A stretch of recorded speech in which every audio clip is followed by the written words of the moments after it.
Let's not ruin the friendship, she said while pulling away from my kiss, so I let her keep it.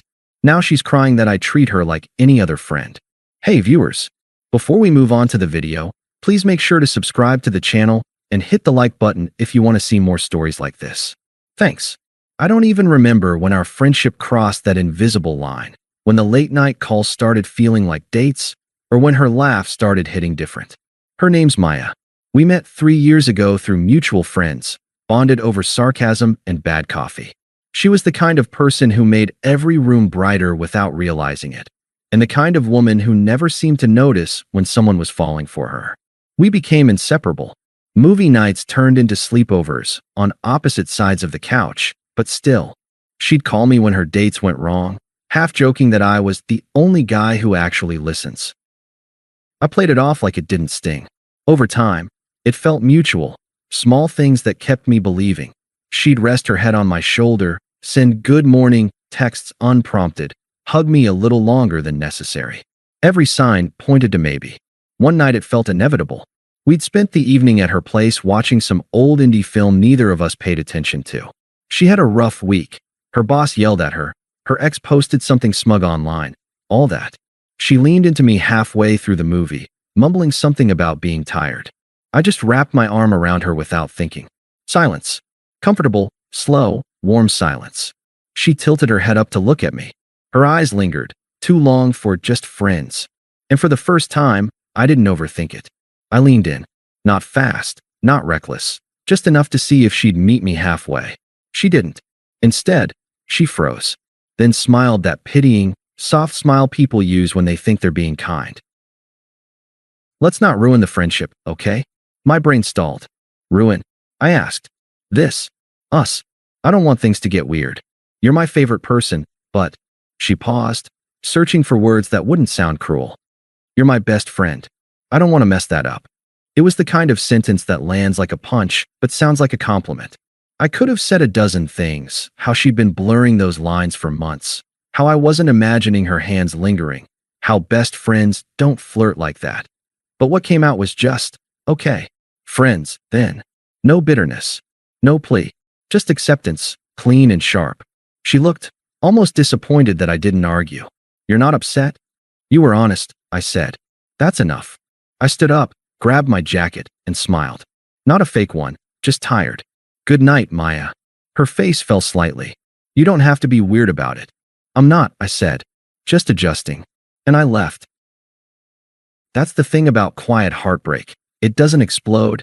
It just fades into stillness. I walked home that night with my phone buzzing in my pocket. A text from her. Hey, don't make this awkward. I really do care about you. I didn't answer.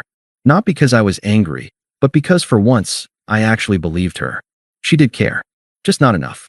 That was the night I stopped being her emotional boyfriend and actually became what she said I was. Just a friend. And she'd regret saying it sooner than either of us expected. The morning after that conversation, I woke up with a strange sense of clarity. It wasn't anger. It was like someone had turned down the volume on a song I'd been replaying for years. I didn't block her. I didn't delete our photos. I just stopped prioritizing her. For the first few days, she didn't seem to notice. We still texted, but my replies got shorter. I stopped initiating calls, stopped sending memes or random, "You'll love this" links. The late-night conversations dried up. And when she called me out on it, I was polite, detached. You okay? You've been distant lately, she said one night. Yeah, just been busy, I replied. No blame, no tension, just factual. That's the difference between being rejected and accepting reality. One hurts, the other liberates. At first, she treated it like a phase. She'd send inside jokes, old selfies of us, little attempts to reignite what we had. I'd respond with a thumbs up emoji or a simple haha. Nothing more. Then she invited me to brunch. Just friends, she said.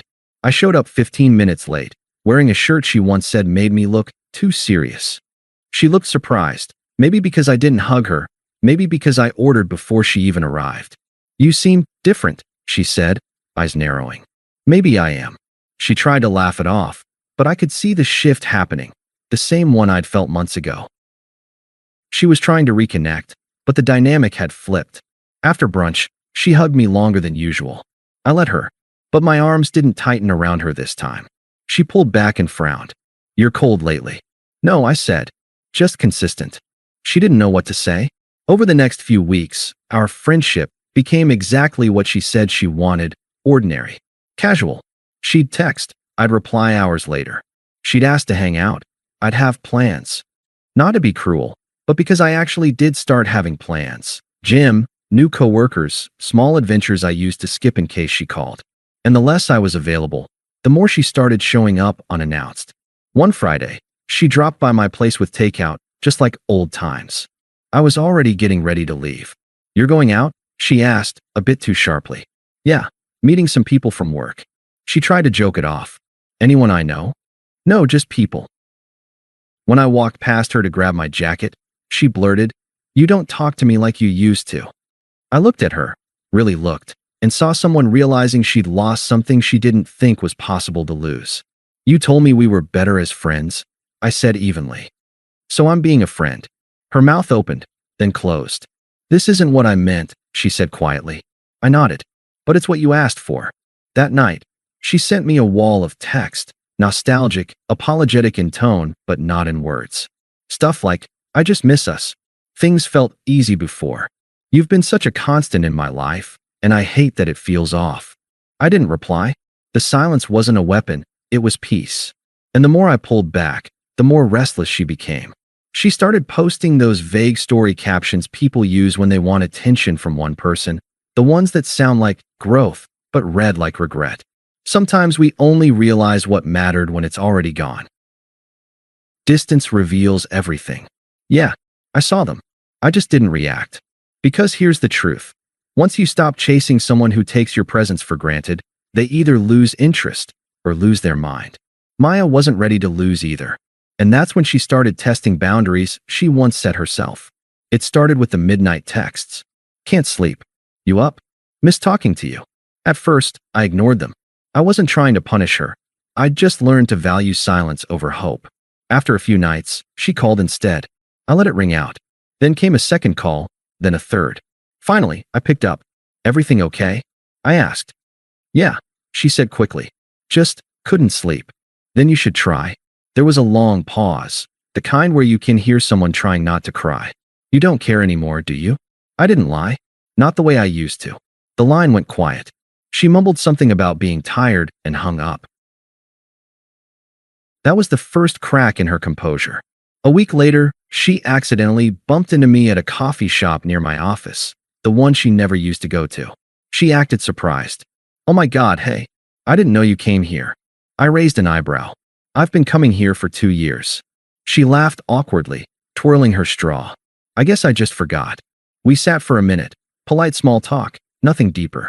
I could feel her fishing for something, some reaction that would prove I still cared. But she got nothing. When I stood to leave, she reached out. Hey, we're okay, right? I feel like you're mad at me.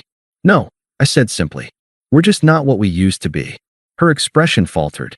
I didn't think things would change this much. They usually do when someone walks away, I said, and left. That was the first time I saw her look truly unsure. Over the next month, she tried everything to reinsert herself into my life. Tagging me in memes again. Accidentally, leaving comments on my posts. Even showing up at group events she used to skip. At one of them, I noticed her watching me more than talking.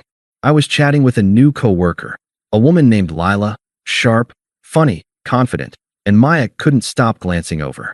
Later that night, I got another message. So who's Lila? I stared at it for a while, then replied, a friend. What? Just asking. You two seemed close. Yeah, she's great. No emoji. No elaboration. Just truth. The next day, she texted again. You're different with her. I'm the same, I said. You just stopped paying attention. She left me on read for a day, then called again that night. Can we talk? I just feel like everything's weird lately. Because you made it weird, I said calmly. She exhaled sharply, frustrated. You don't have to be so cold, you know. You told me to be your friend. I'm being one. Silence again. Then, softly, I miss how you used to look at me. That line hit harder than I wanted it to. But I didn't give her the satisfaction of hearing that. You can't miss something you threw away, I said, and ended the call. That was the night I realized she wasn't confused anymore. She was jealous, not of who I was seeing, but of who I'd become without her. Detached, focused, free. And the more grounded I became, the more unsteady she got.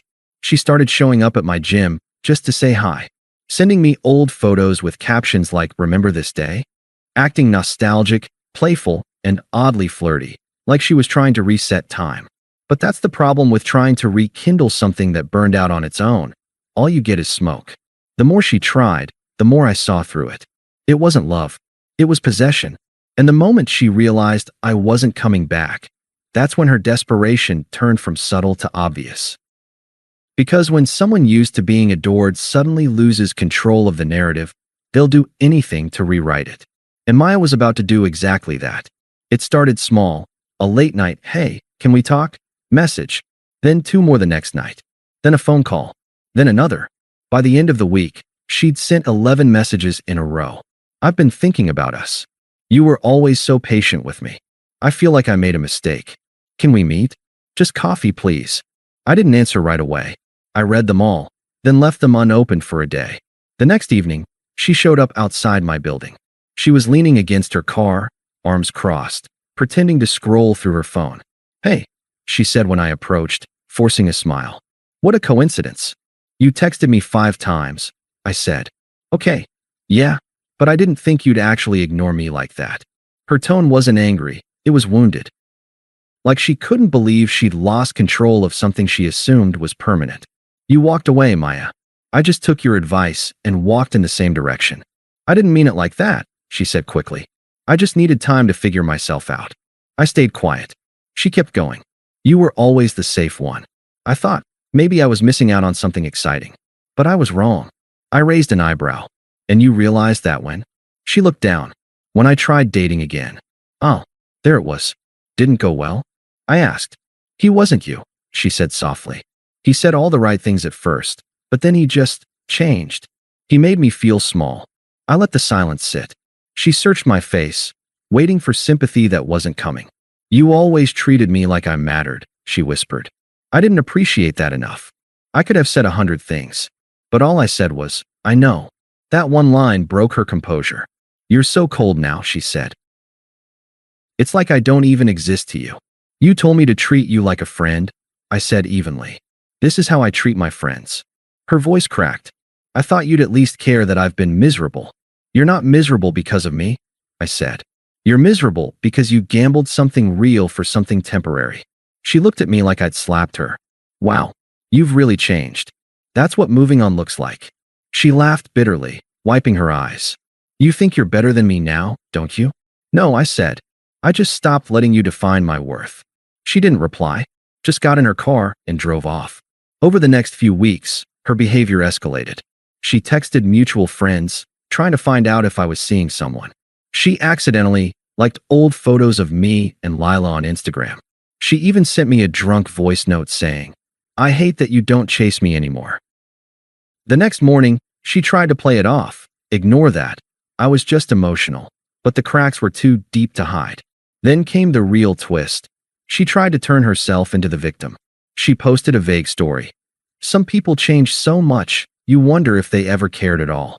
Mutual friends sent me screenshots. I didn't respond. 2 days later, she messaged me again. "Can we please just talk? I want to clear the air." I ignored it. She called. I let it ring. Then she called again and again, until finally, I picked up just to stop the noise. "What do you want, Maya?" "I want us back," she said. "I know I messed up. I know I hurt you.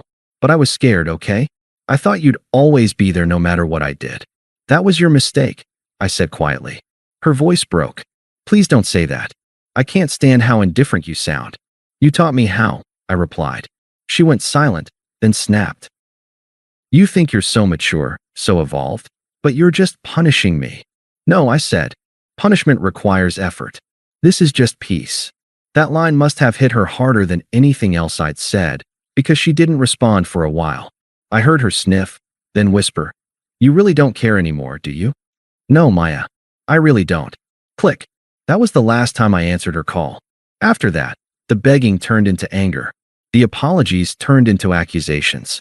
And the once smug woman who said, "We're better as friends," was now the one sending messages like, "You've changed. You used to love me. You'll regret ignoring me." But I didn't regret anything. Because I'd finally realized the truth. She hadn't lost me. She'd lost the version of herself that only existed when I loved her. And that's something she'll never get back. The silence after that call was the cleanest peace I'd felt in years. No texts. No guilt. No manipulation dressed up as affection. Just space. A month went by. I buried myself in work, started running again, joined a few meetups, and finally booked the trip I'd been postponing for ages. Life began to expand in every direction she'd once shrunk it. Meanwhile, the whispers started trickling in.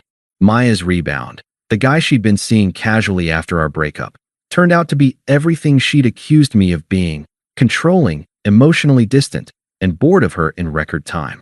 He ghosted her 2 weeks after their exclusive talk. Apparently, she'd posted a story about choosing herself that same night, but people noticed she looked wrecked. Then came another rumor. She'd been venting about how all the good men are cold now. Mutual friends told me she'd started isolating herself. She wasn't invited to hangouts anymore because everything turned into a therapy session about her ex. That ex being me. I never commented. I didn't need to. One night, at a friend's birthday dinner, I ran into her again, by chance, or maybe not. She looked thinner, tired. The easy confidence she used to wear like perfume was gone. When she saw me, her eyes widened slightly, as if she hadn't prepared for how detached I'd look. "Hey," she said softly. "Didn't think you'd be here." "Guess life's full of surprises," I said. We were surrounded by people, but the air between us was heavy, that silent acknowledgement that time had shifted everything. "You look good," she said after a pause. "Thanks," I replied. "You too." She smiled faintly. "I've been meaning to reach out." "No need," I said. "We already said everything that needed saying." "You really don't miss me at all?" she asked, half laughing, half pleading. "I don't even think about you," I said truthfully. Her expression faltered. She tried to brush it off, but I could see the panic in her eyes. Later that night, I caught her watching me laugh with a few friends, maybe realizing that my peace didn't include her anymore. A few days after that, she sent me one last text. "I finally understand what I threw away. I hope you're happy." I didn't respond.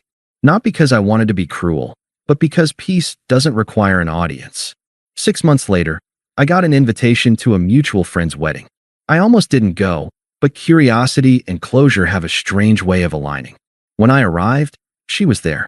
Same black dress she used to wear to our anniversary dinners, as if trying to summon nostalgia. But all I felt was neutrality. I was with someone now, Lila. The same coworker Maya once rolled her eyes at. We'd grown close naturally, without the noise, without the games. Lila was elegance without performance. No pretense, no chaos. Just calm. Halfway through the reception, Maya approached me. "Hey," she said, voice a little shaky. "You look happy." "I am," I said simply. She looked at Lila, then back at me. "So you two are?" "Yeah," I said. "Been together a while now." She nodded, smiling through what looked like tears. "She seems sweet." "She is." There was a long silence. Then she said, "I used to think you were boring." I smiled faintly. "You told me that more than once." Turns out boring was peaceful, stable, kind. She looked down. "I thought I wanted passion, but I think I just wanted attention." "You always did," I said calmly. "The problem was you didn't know the difference." She nodded, biting her lip. "You really moved on, huh?" "Yeah," I said. "You told me to treat you like a friend." "So I did. And eventually, I treated you like any other acquaintance, someone I used to know." She exhaled shakily. "I hate how much that hurts." "It only hurts because you finally understand it's real," I said. Her eyes filled with tears. "I just want you to know I'm sorry. For everything. For taking you for granted." "I believe you," I said. "But that apology's for you, not me." She blinked, confused. "What do you mean?" "You're saying sorry to feel lighter." I already let it go. That silence was final. She looked at me one last time, then forced a smile. "She's lucky, you know." "No," I said. "We're lucky. We both chose better." Then I took Lila's hand and walked away. As I glanced back one last time, I saw Maya standing alone at the edge of the dance floor. Same spot where she used to pull me into dance when we were still us. Only now, no one was pulling her anywhere. When we got home that night, Lila asked, Was that weird for you? Not really, I said. It was just a reminder of how far I've come. She smiled and leaned into me. She didn't know what she lost. She never did, I said. And that was the truth. Because when someone says we're better as friends, they're betting you'll always care enough to stay close. But the real victory, the quiet, invisible one, is when you stop caring entirely. When you stop wishing for closure, stop needing to be understood, stop checking if they're still watching. Because by then, you've already won. Thanks for watching. Make sure to subscribe to the channel and hit the like button. What do you think about this story? Share it in the comments.